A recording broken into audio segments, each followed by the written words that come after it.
Good evening. Go ahead and turn to Exodus 32. We'll be in Exodus 32 in just a little while.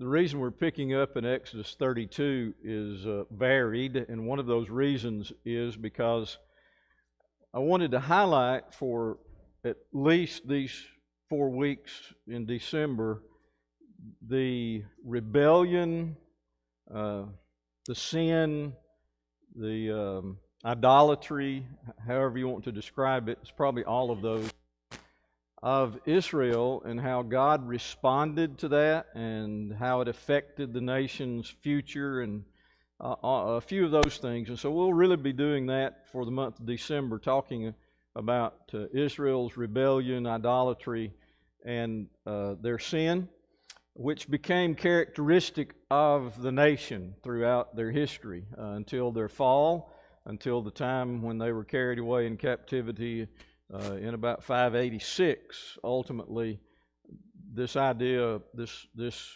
practice of sin and rebellion was really a part of who they were. No longer idolatry at the end after the 70 years captivity, but all the way up to that time, idolatry would have been a highlight in their history, if you look back on their history. Now, you remember, as Exodus opens up, the children of Israel are still in Egypt, where Joseph brought them in order to allow them to survive through the famine years. In Exodus 1, we're told that there was a Pharaoh in charge who came into the throne that did not remember Joseph. He began to make things hard on the Israelites, putting them in slavery and making everything harder and harder on them. Moses is born, and you have that whole scenario of Moses being part of the palace, being the son of the princess, and then you have Moses fleeing, and he is, by the time you get to the end of chapter 2, he's off in Midian. He's got a new life there as a shepherd. The people of Israel are groaning and complaining, and their state is very difficult, to say the least. Their burden has been greatly increased, and so they cry out to the Lord, and the Lord hears their cry. And as a result of the Lord hearing their cry, He calls Moses from the burning bush. You remember that story from chapter 3. Well, as you move along through these early chapters of Exodus, you have what is probably the greatest demonstration of the power of God other than creation that you'll ever see, kind of combined in one little section of Scripture, and that is the 10 plagues on Egypt, resulting in Pharaoh letting the Israelites go. And you remember how that he changed his mind and started chasing them, and there they are, stuck between the Red Sea and the army of the Pharaoh. And God divided the Red Sea and allowed the Israelites to walk across, and then consumed the army in that, bringing back together the floods of the Red Sea. On the other side of this, the Israelites are camped at Mount Sinai. Now, the camping at Mount Sinai is very significant because it is there that Moses goes up and for those 40 days is in the presence of God and receives not only the commandments on those tablets of stone, but he receives much more, much that we have written here in Exodus, Leviticus, Numbers, some in Numbers, and then it's restated again in the book of Deuteronomy. As Moses is on the mountain and he's making his way down from that mountain, you find that in chapter 32, the Israelites have done this awful thing. The heading of that chapter, probably in your Bible, if you have any headings at all, it's going to say something like the golden calf. So as you get to chapter 32, there is the terrible moment in the relationship with God and Israel, that the Israelites not only rebel and sin, but it is idolatry. They're worshiping this golden calf. And so we're there in chapter 32. Now, before we begin there with this story of how all of this unfolded and what's going on in chapter 32, just kind of hold your finger there and go with me to Isaiah 44. Isaiah chapter 44.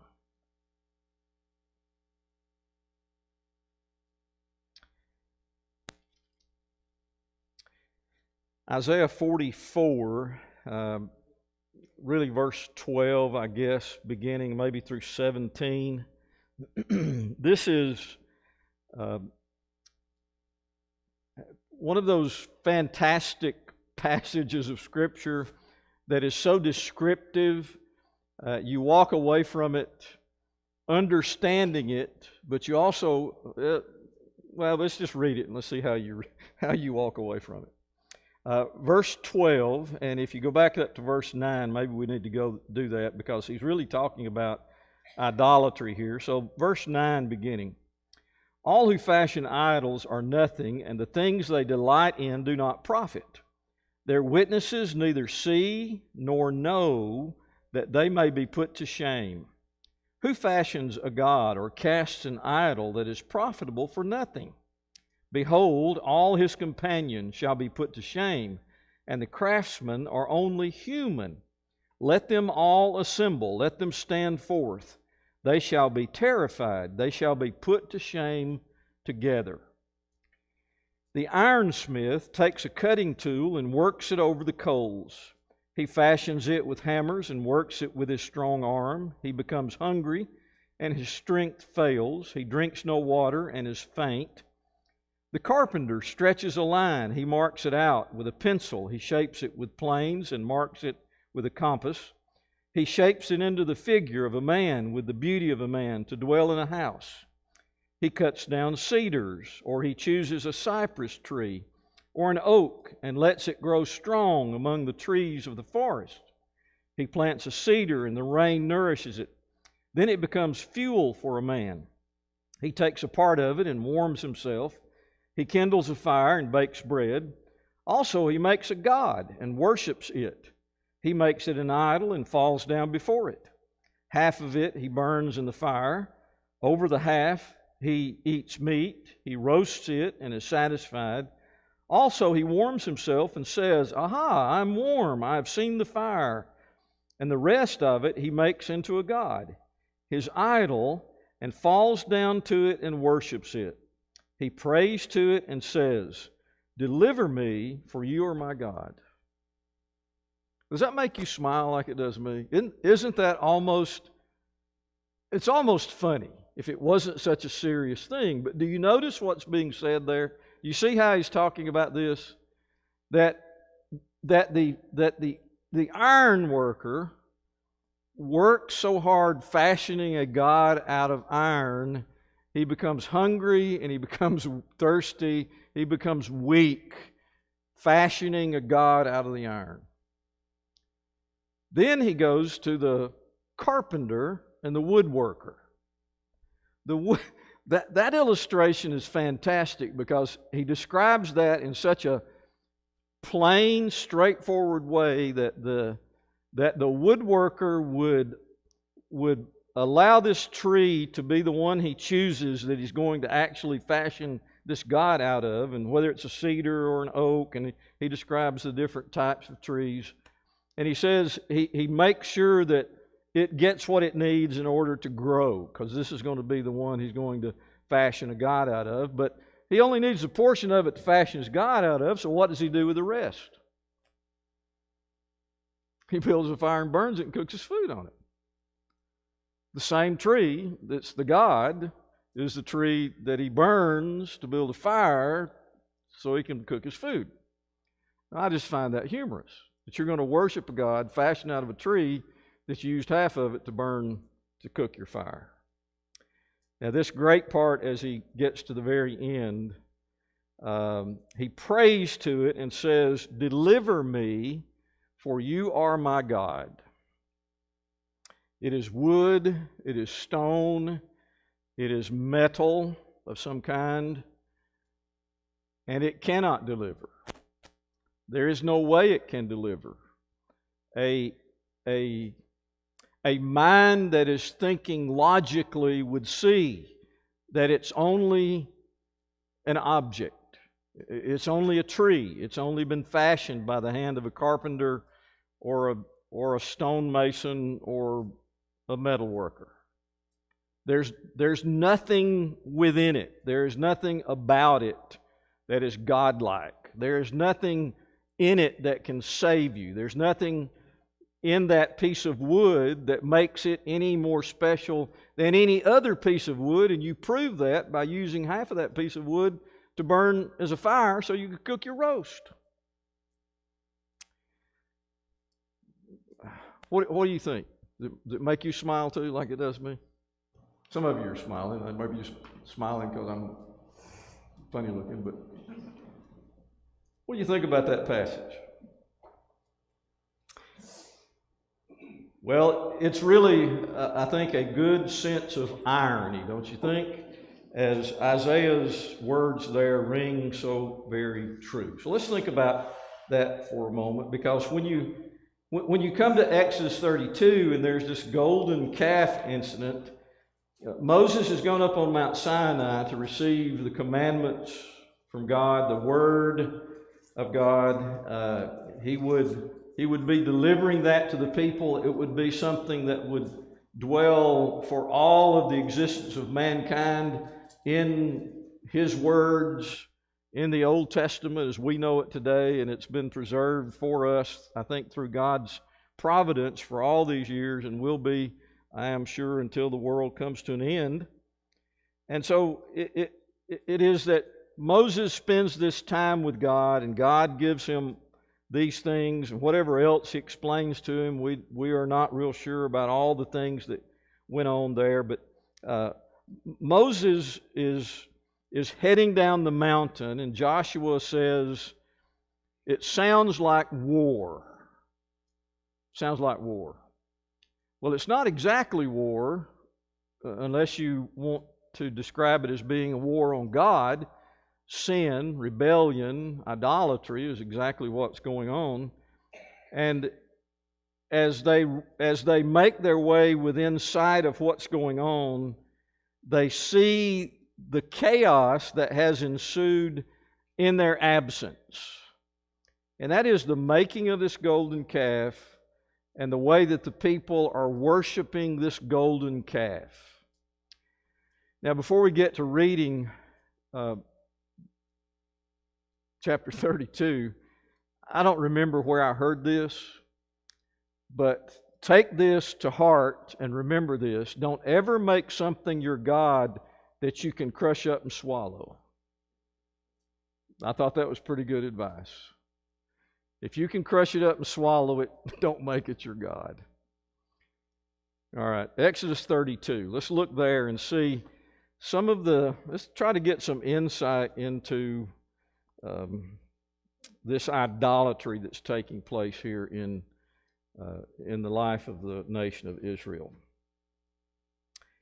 Okay, it begins by saying, when the people saw that Moses delayed to come down from the mountain, the people gathered themselves together and they approached Aaron. And as they approached Aaron, they said, "Get up, make us gods who shall go before us. As for this Moses, the man who brought us up out of the land of Egypt, we do not know what has become of him."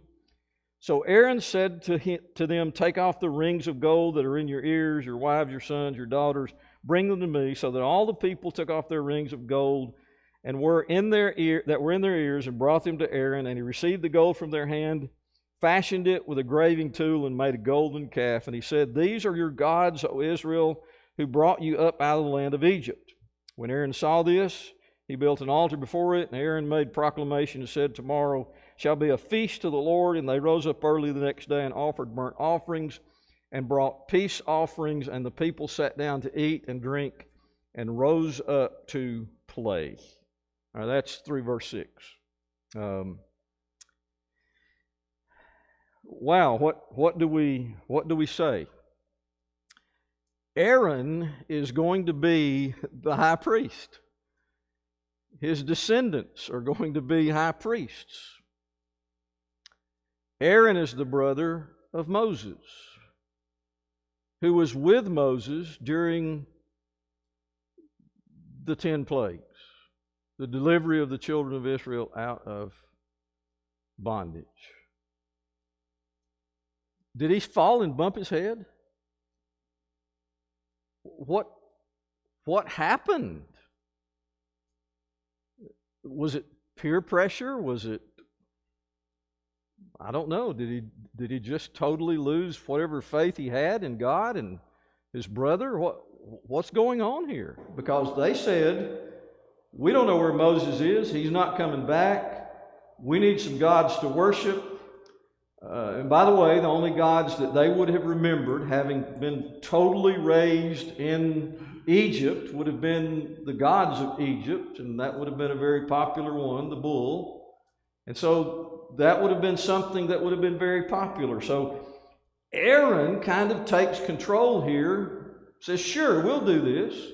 You bring me the gold, and he gets the gold, fashions out of that gold a bull or a calf, and he declares that tomorrow will be a feast day to the Lord. But, well, that's a funny little twist there too. You've got this golden calf you made, and you're going to declare tomorrow a feast day to the Lord, and the next day they rise up early and they eat and they drink and they play. There's some hint there that things got really out of hand, and it was a lot of carousing and things going on, which usually happens in that kind of party. How do you see Aaron making this terrible decision? How did he make this terrible move to follow along on the people's request to have a God to worship? Yes? Maybe he had a little bit of selfish ambition. Maybe he's going to step outside of Moses' shadow. Okay, Mike says maybe he had some selfish ambition. He'd been in Moses' shadow, and maybe he had some selfish ambition. Hey, that's human nature, and that very well could be part of it. He might have did it out of fear. Yeah, it's almost as if because you've got, I'm not sure what the correct numbers are, but some of your conservative figures have them being at about 2 million people at this time. So he's a little bit outnumbered. Yeah. Especially when they refer against Moses. He didn't defend his brother. Right. He didn't want to appease the crowd. Right. He was appeasing the crowd. Yeah, good observation. I think it's obvious they had become impatient because Moses was doing exactly what they had asked him to do. Because in verse 20, when God was revealing himself to them, and they saw the lightning, heard the trumpets and everything, they told Moses, we'll talk to you, you go talk to God, because we don't want to. Mm-hmm. So he was doing what they said, but they grew impatient. Same thing today, we don't wait for God to work in his own time, and when he does it, and what we think he should do, we take matters in our own hands. Mm-hmm. Yeah, again, demonstrating purely what is human nature. It's our nature as well, as Ryan points out, that they became impatient. as we sometimes are, unwilling to wait, unwilling to hold on and let God work in His time, that kind of idea.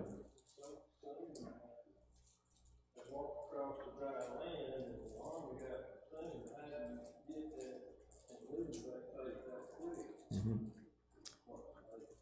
Yeah, that's Paul brings up the point that, and I was thinking that very thing. It's been so soon since the 10 plagues, the drowning of the army of Egypt in the Red Sea, them being able to cross and be saved by that miracle of God, and here they are at Mount Sinai, and they just seem to have forgotten. Never underestimate the power of stupidity. Okay, that's a good one. Brandon says never underestimate the power of stupidity. And can we just put in human nature there? Yeah. When we depend upon our own reasoning, sometimes it really sends us in the wrong direction. You know, Barry, three things I see here that you have to kind of get grasp. I think it's pride and the power of pride that spurred Aaron on. But I see here that also it says that both men and women wore earrings. Mm-hmm. And then also, they had iron working too at this time. So it was a long time before people, you know, how did they make their iron tools? You know, did they find iron ore and learn how to process it? But they had a process. Mm-hmm. Because to melt the gold and make it, they had to have something hard. Of course, gold was soft metal. Right. But they had to have tools that were fashioned. Mm-hmm. Yeah, good observation, Earl, and the very idea of how it all came about is, in those first 6 verses, to me is puzzling and quite difficult to understand, because a God that's made out of mud or straw or wood or stone or even it's made out of precious metal, it's still just an object. And the Israelites had been accompanied by this God of great power that could not be contained within straw or mud or stone or wood or gold. He couldn't be contained. He wasn't. He was the God of heaven. He was the one who gave them everything they needed for sustenance. And You know, but also we see references all along from now to Christ. Remember the things that God has done. Mm-hmm. They don't want to forget. right, yeah, the idea of, we just talked about, or Paul mentioned about, they've already forgotten, but all throughout the Old Testament it's remember. And when you get to the Psalms, as a matter of fact, last Wednesday night we read that psalm together, and it was, don't forget how God was with you, and He provided victory, and He provided everything you needed during your history. They were grumblers too. They grumbled all the time. They grumbled before they got to the Red Sea, because He took us away from where we had all of it. Mm-hmm. And then they grumbled after that. They grumbled when they didn't have enough food. They didn't have enough water. I mean, these are grumbling people. Yeah, that's true, and it's going to cause them not to be able to enter the promised land by the time you get to Numbers 13 and 14. Quit grumbling. I'll make Yep. it up. Exactly. So they gave their possessions, very prized possessions. By the way, where did they get these possessions, this gold? Where did they get it? From Egypt. The Egyptians gave it to them by God's design. God said, I'm going to make them disposed to give you their treasures when you leave. Okay, so they have these treasures, these possessions that, I mean, even in that day, gold was valuable. It was a commodity that you used for trade. It wasn't money, but it was a very high-valued commodity. So they took those things that were of great value from an earthly perspective, and they turned them into something that was totally worthless and totally helpless and without any benefit whatsoever, and they turned it into this golden calf that had no value whatsoever. And God proved that to them in the end. When we finally get there, we'll see That's why I said don't ever make something your God that can be ground up and you can swallow, because God's going to prove to them that this God that you were worshiping is worthless, totally useless. So there's, now I don't know how important this is, but one of the things that came to my mind as I'm thinking about what they did here is that the Israelites fashioned this God that they're serving into the image they wanted him to be in. They wanted a golden calf. Aaron gave them a golden calf. They wanted a God to worship. Aaron gave them a God to worship. And so the God that they were worshiping took on the form that they wanted him to take. And it just hopped out, yeah. Yeah. Good story, but I'm not gonna believe that one. You're reading ahead, I can tell. Gary's reading ahead.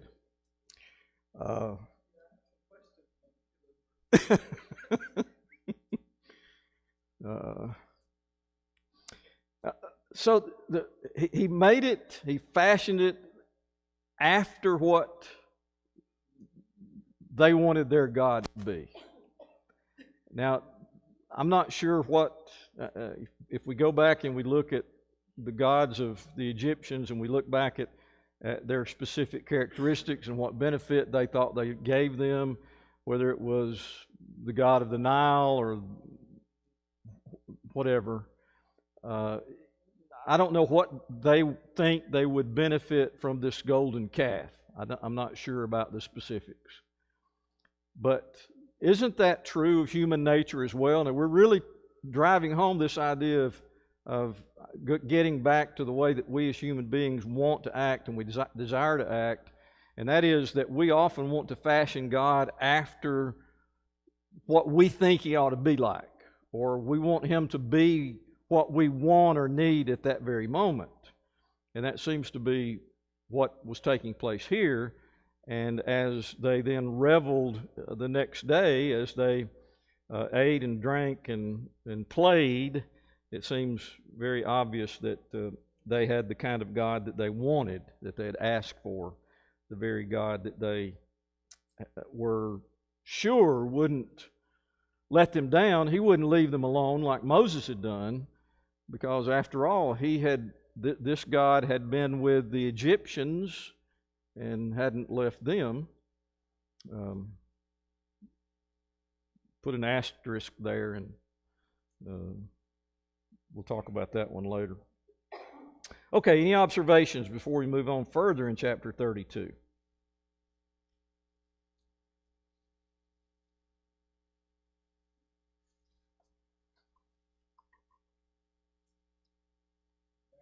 This part about Moses talking to God about not destroying the people. That's another reason we should believe in the power of prayer, because if you make a good enough case, you can change God's mind.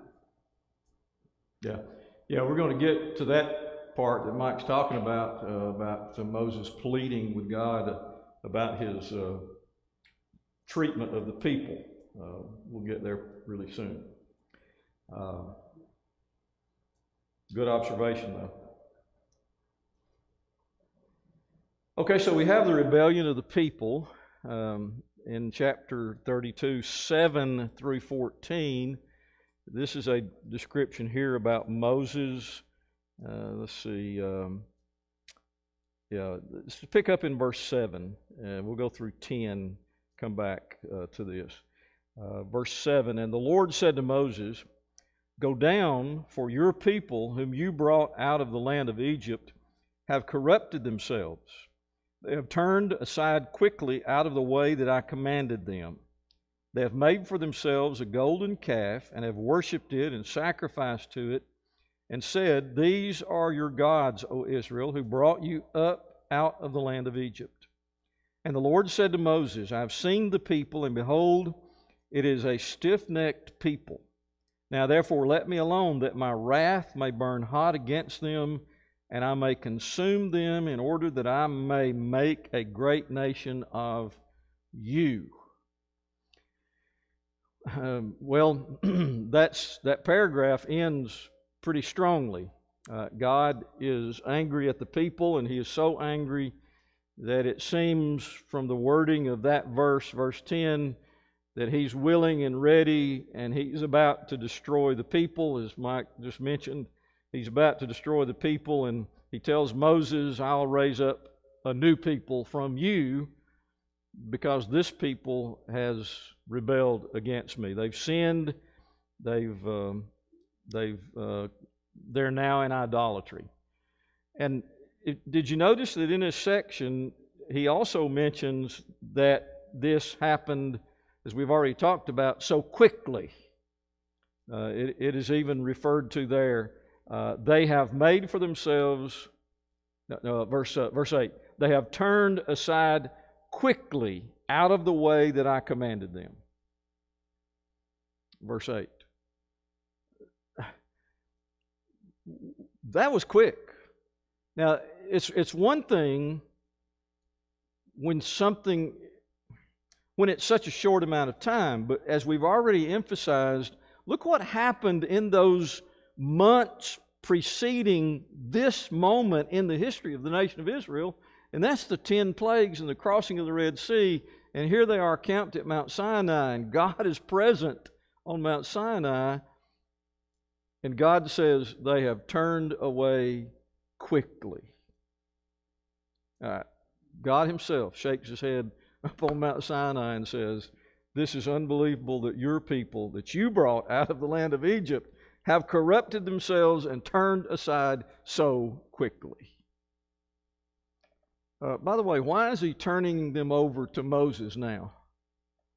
Why does he say? Yeah. Look what your kids did. Yeah. That's kind of what God is saying. Moses, your responsibility, look what your kids did.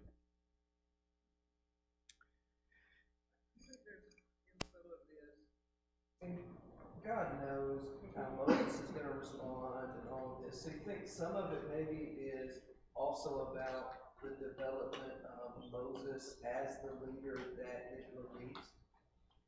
Put him in the circumstance to step up and intercede. Because, well, Moses is the type of the Christ that is to come, and that's part of his role. And so developing Moses as that leader is a part of this interaction. Mm-hmm. Yeah, I agree.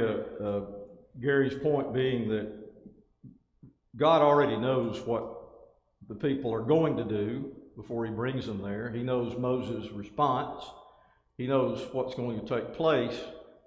And a part of this is just a simple, I say simple, but it is God allowing things to work out without his intervention so that Moses learns to be a better leader. Which is part of that, your people. Yeah.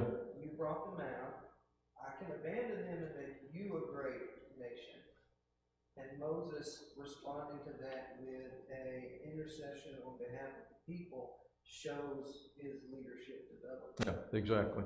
Yeah, I think you have this moment that's one of those teaching moments when God uses that to allow Moses that opportunity to grow and expand and learn as a leader. Because even though Moses had spent 40 years in the palace and he had learned everything that was available at that time, and there were a lot of things available, the books and the teaching and the universities and everything that was available. He learned all of that. He learned about war. He learned about fighting, self-defense, battle. He learned all of those things.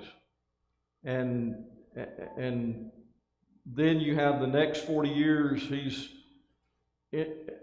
a shepherd, and he's leading the sheep of his father-in-law, and he's out on the countryside, and he's in the wilderness, and he's on the mountain, and he's experiencing the things that a shepherd would experience, that he also needs to learn to be able to be a leader of people, because sheep are not going to always do the right thing, and people aren't either. Well, now he comes back into the picture, having been called by God to lead the Israelites out of bondage. He gets them out of bondage. God's not through training him and teaching him yet. And I believe that that's part of what God does when he allows these kind of opportunities to hit Moses square in the face, as this one did. You ever done that to your children? You know how it's going to turn out, and you just kind of cross your arms and step back and wait on it to play out so they'll learn a lesson?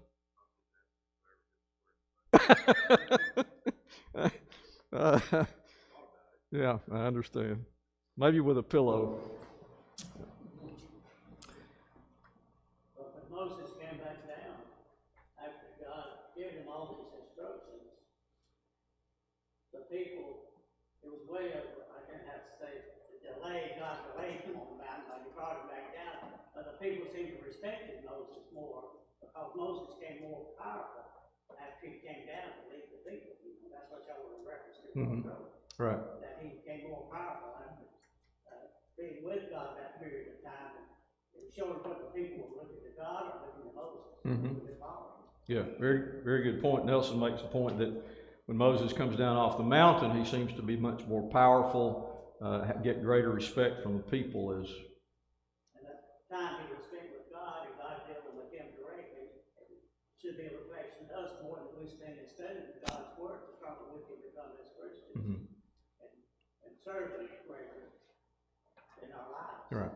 Yeah, as Nelson points out, as we spend time with God in that same way, it should make us a better influence, better example, better leader, all of that as we do that.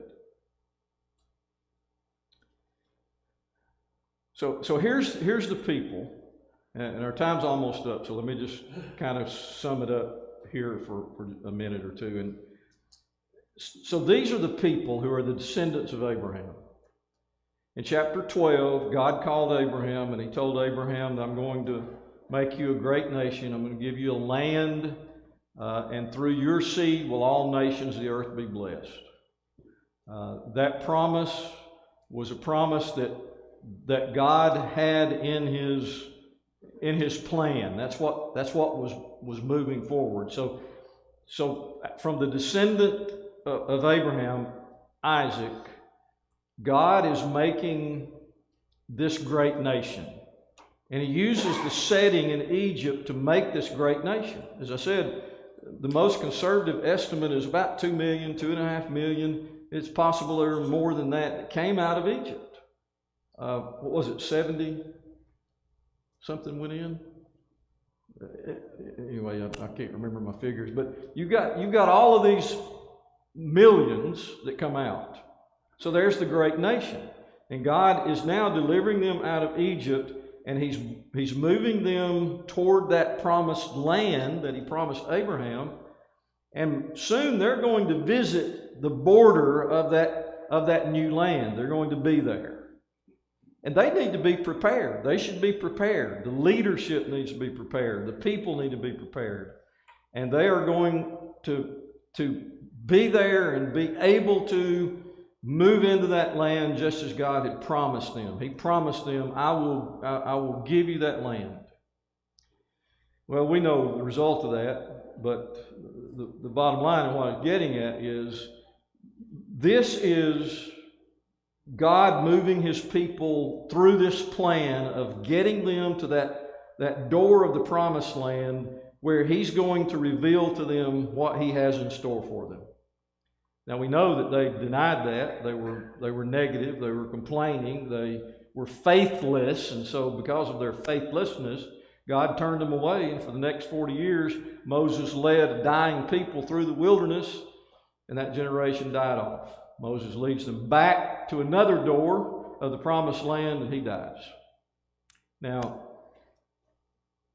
in between this is this story that reveals the heart of the people, and that is sin, rebellion, and idolatry. If you want to go ahead and read the rest of 32, maybe through 34, we'll pick up right there about verse 11 next week.